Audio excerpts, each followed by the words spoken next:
Yeah, I know I'm late on this. Look, the series has been out for God knows how long. It's still on Netflix, thank God. It'll be on for a while. Look, it's just taking me a while to get through them, and I got delayed. And point being, we're here. Daredevil season 2 review. Hell, maybe the 10 people who end up watching this. To all you 10 people, thank you for watching it. I will say this right now. I have not. Me and my girlfriend are currently going through all the Netflix Marvel shows. We currently are on Luke Cage season 2, and I can already tell you it's not as good as season 1. But as it stands, the best thing they've done on Netflix so far to me is Daredevil season 2. This was one of the best blends of storylines I've seen, because you have the Hand, which is the main villain. You have Elektra showing up, but you don't even start with that. You don't even get to that until, I think, the 4th episode, because you're dealing with the Punisher being introduced. And you want to talk about one of the best introductions for a character, and one of the best handled story. The way they handled the Punisher storyline, and basically how him and Daredevil are mirror images of each other in some ways. It's like, you're just one bad day away from becoming me. That's basically it. That's the way he described it, and he's not wrong. He was not wrong at all. Daredevil was one bad day away from becoming him, but Daredevil would not compromise. And on the rare occasion he was even ready to say, maybe just this once, near the end, we're saying, okay, maybe just this once. And then because he's Catholic, remember, Daredevil's just very, he's a very strict Catholic. Well, maybe not strict, but he's Catholic. He's like, God forgive me, we'll do it your way. It's like, that's not the way this works, Red. You go down this route, you can't stop. So you can't go back. And he's like, he realized, like, no, I can't let him do that. I can't let you do that, Red. I can't. So the way they handle the fact that we see just how brutal the Punisher really is, he's just wasting people on his own, wasting out entire groups of people. The fact that he was getting tortured by the Irish mob, drilling into his foot, and he's like, rah! And he just starts, still taking them all out. The prison scene where he takes out an entire row of inmates and then takes on Kingpin briefly. And it's honestly the thing where, had he been fresh, I have no qualms that he could probably kill Kingpin. He probably would kill Kingpin. He'd kill Fisk. And you know what? Fisk is frankly not used very much in season 2, but the way he's used is handled very well. Absolutely. I did like the way that was used. But it really is the whole Daredevil dealing with the idea of, is he needed? Can he have a normal life? Where are the bounds that he is? What is his boundaries? So, and again, the conversation we have with the Punisher is fantastic. I'll tell you one of my favorite moments in any of the Netflix series to date is where he beats up it's where him and the Punisher get out, and the Punisher basically he's like, no, I'm done. And he has that monologue about going to see his daughter for the first time. Where he talks about, I get there and, and I'm not prepared. And that was the first time I was really scared, Red, on that plane ride home. And, I see her, and I'm crying like a baby, and the teacher's crying, and someone's on our phone, going to put it on YouTube.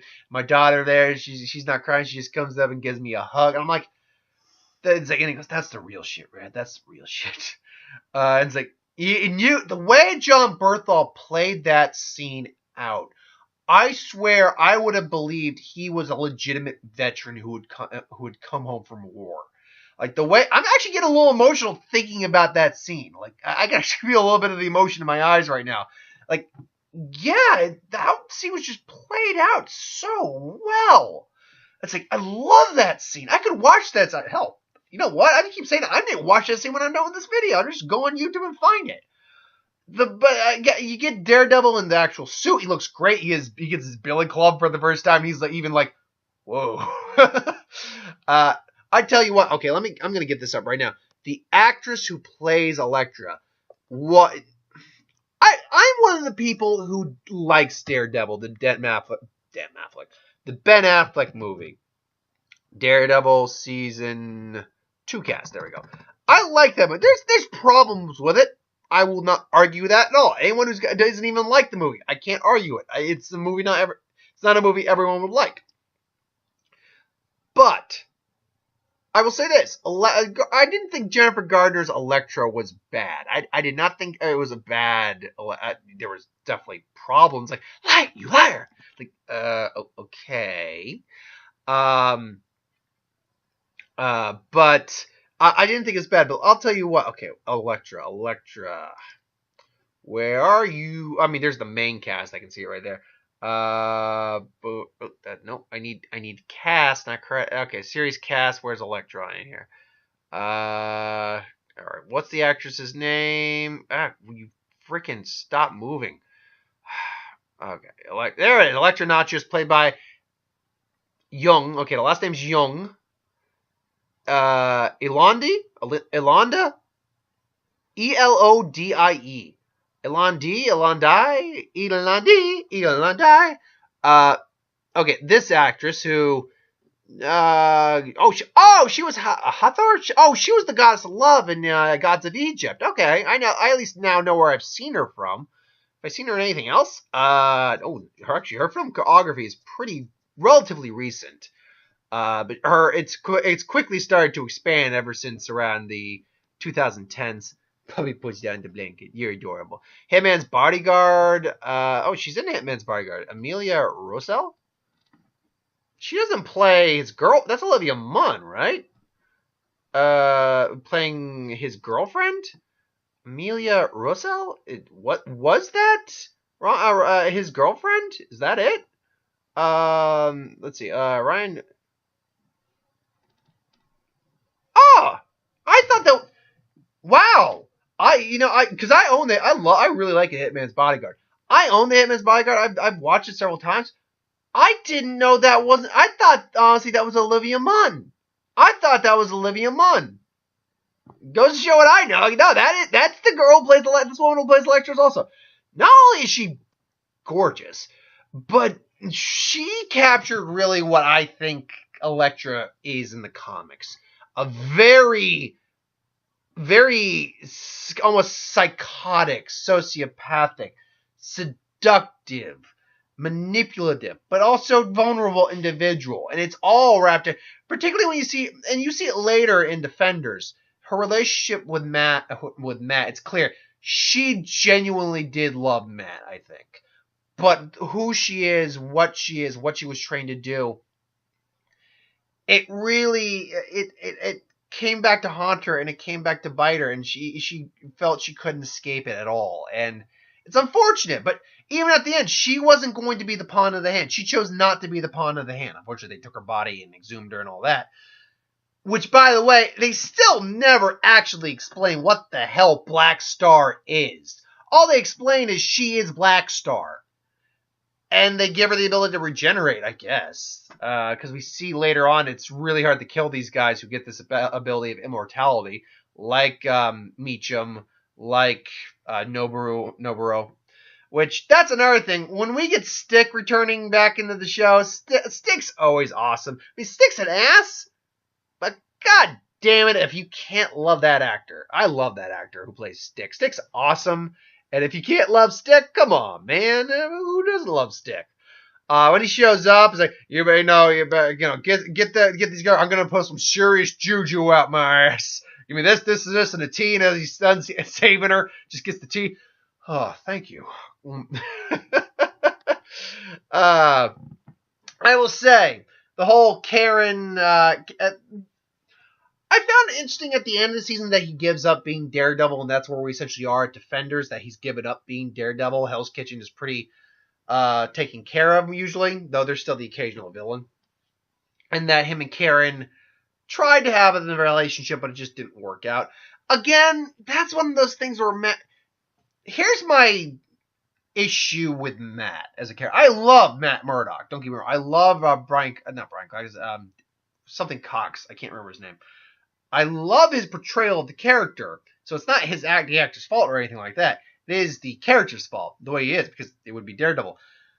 He hides things that, frankly, don't need to be hidden. Like, when he hides the fact that Elektra got in touch with him, is, excuse me, was the one who donated the money, was being a hindrance to them in their case and things along those lines. He is the one who was doing that. Yeah, he didn't need to keep that a secret. There was no reason for him to keep that a secret, honestly, at all. The fight sequences are still awesome. There's the sterile fight scene that in the it's, I wouldn't say it's quite on par with the hallway fight scene, but it's a good fight scene. Oh, and from what I understand, there's a fight scene in season 3 that may top the hallway fight scene. But all the fight scenes are fantastic, particularly because you get to actually see some really good choreography and martial arts with these characters. If I were to really point out any serious negative and like I said, I think season 2 of Daredevil is probably the best they've ever done in terms of the Netflix stuff.